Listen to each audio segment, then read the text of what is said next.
আপনারা দেখছেন সঠিক বার্তা। শুরু হচ্ছে আজকের নিউজ বুলেট। রাজ্যের মুখ্য সচিব আলাপন বন্দ্যোপাধ্যায়কে দিল্লিতে কাজে যোগদানের নির্দেশ কেন্দ্রের। আলাপন বন্দ্যোপাধ্যায়কে ছেড়ে দেওয়ার জন্য রাজ্যকে চিঠি দিল কেন্দ্র। এই নিয়ে 31শে মে নর্থ ব্লকের রিপোর্ট করতে বলা হয়েছে রাজ্যের মুখ্য সচিবকে।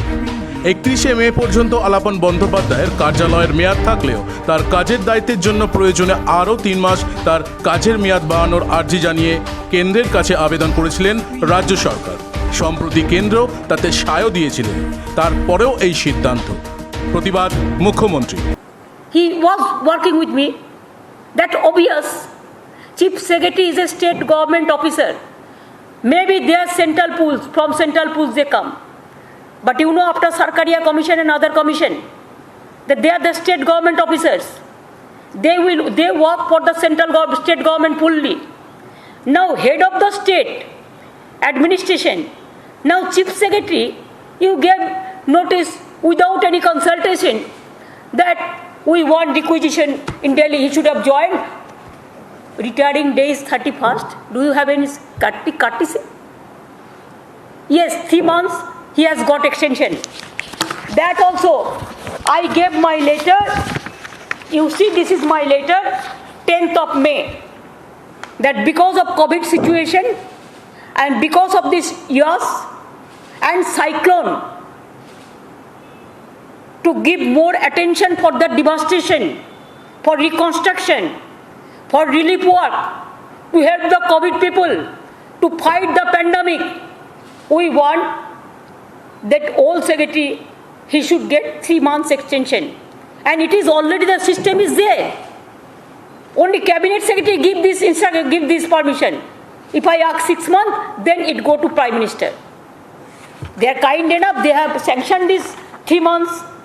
They have given the letter dated 24th of May. After 15 days, I have received the reply that is 3 months extension is been granted approval through competent authority. And after that, last day of his not final retirement, he has got 3 months extension to work for COVID, to work for cyclone. Now he was saying that he should come back. Under which rules? You tell me, within 74 hours, 4 years. Have you ever seen this type of incident? You are not only disturbing me, you are disturbing my secretariat. You are ইয়াসের পর ক্ষয়ক্ষতির কথা জানতে রাজ্যের সাথে কেন্দ্রের বৈঠকে কলাইকুণ্ডায় প্রধানমন্ত্রীকে মাত্র 30 মিনিট অপেক্ষা করিয়েছেন বলেই কি এই রকম সিদ্ধান্ত কেন্দ্রের? নাম না করে এমনই এক প্রশ্ন করে টুইট সাংসদ মৈত্রের। ভোট পরবর্তী বিজেপি রাজনৈতিক প্রতিহিংসা পরায়ণ হয়ে এইরকম সিদ্ধান্ত নিয়ে প্রতিশোধ নিতে চাইছে। প্রতিক্রিয়া তৃণমূলের মুখপাত্র কুণাল ঘোষের।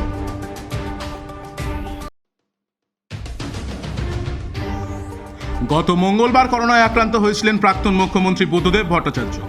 হাসপাতালে ভর্তি হওয়ায় প্রথমে তার নাকচ থাকলেও পরবর্তীকালে শারীরিক অবনতির দরুন তাকে হাসপাতালে ভর্তি করা হয়। এখন তার শারীরিক অবস্থা উন্নতি হয়েছে। রক্তে শর্করার পরিমাণ স্বাভাবিকের তুলনায় অনেকটাই কম।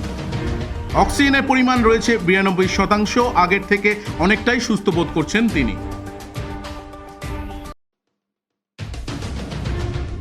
রাজ্যে নতুন করে করোনায় আক্রান্ত হয়েছে 12,193 জন, যেখানে আগের দিন সংখ্যাটা ছিল 13,000-এর উপর। বৃহস্পতিবার স্বাস্থ্য দপ্তরের বুলেটিন অনুযায়ী গত 24 ঘন্টায় রাজ্যে করোনায় প্রাণ হারিয়েছেন আরও 145 জন।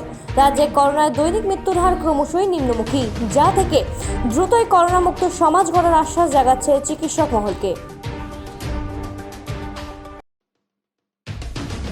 নারদা মামলার অভিযোগে এতদিনে টানাপোড়েনের শেষে অবশেষে অন্তর্বর্তী জামিন পেতেই আবারও পুরোদমে কলকাতা পুরসভার দায়িত্ব পালনে সরব হলেন ফিরহাদ হাকিম।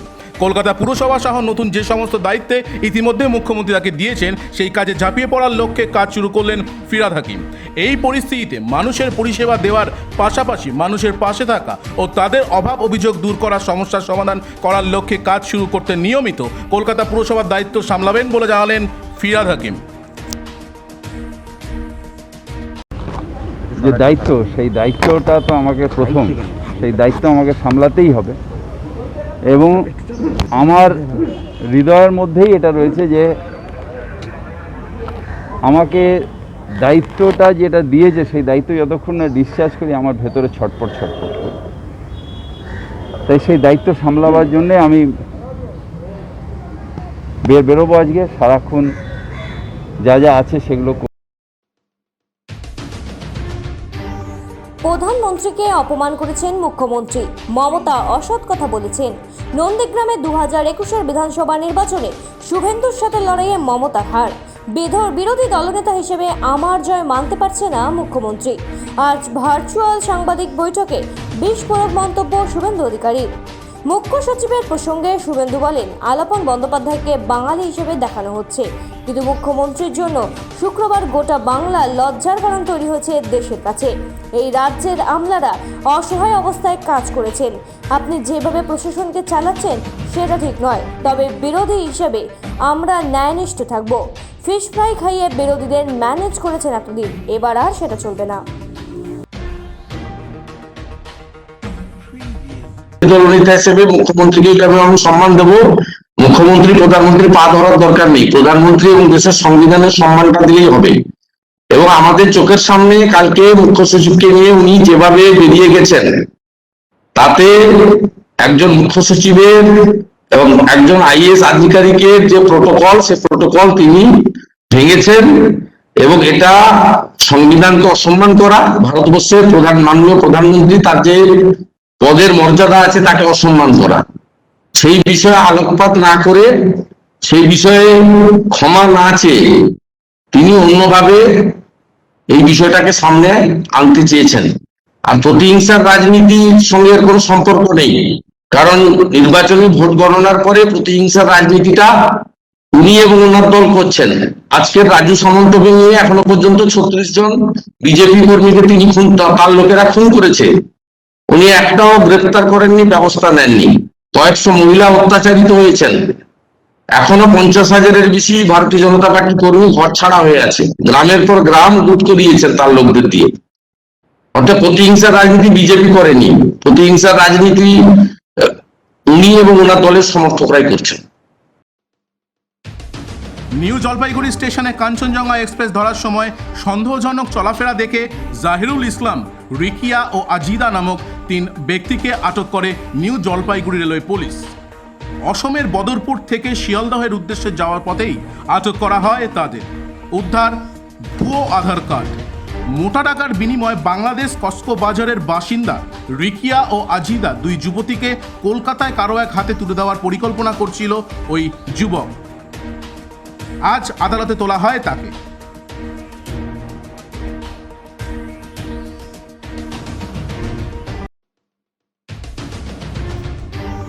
শনিবার কলকাতায় সর্বাধিক তাপমাত্রা রয়েছে 34 ডিগ্রি সেলসিয়াস। আজ সর্বনিম্ন তাপমাত্রা রয়েছে 28 ডিগ্রি সেলসিয়াস।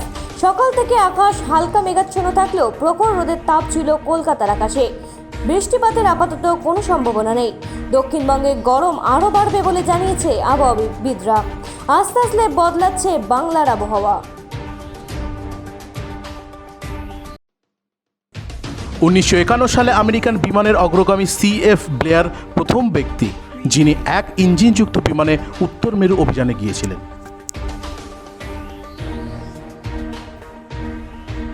সোভিয়েত ইউনিয়ন এবং রাশিয়ার রাজনীতিবিদ ছিলেন বরিস। 1990 সালে 29শে মে তিনি রাশিয়ার রাষ্ট্রপতি হিসাবে নির্বাচিত হন। প্রথম এভারেস্ট জয়ী তেনজিং নরগের জন্মদিন 1918 সালে 29শে মে নেপালের থুম্বুতে জন্মগ্রহণ করেন তিনি।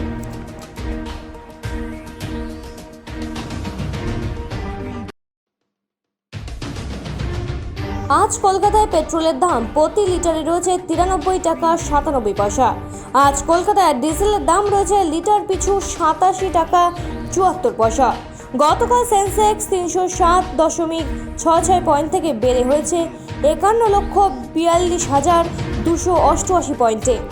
নিফটি 57.80 পয়েন্ট থেকে বন্ধ হয়ে দাঁড়িয়েছে 15,43,565 পয়েন্টে। আপনারা দেখছেন সঠিক বার্তা। আপনার সাথে আপনার পাশে।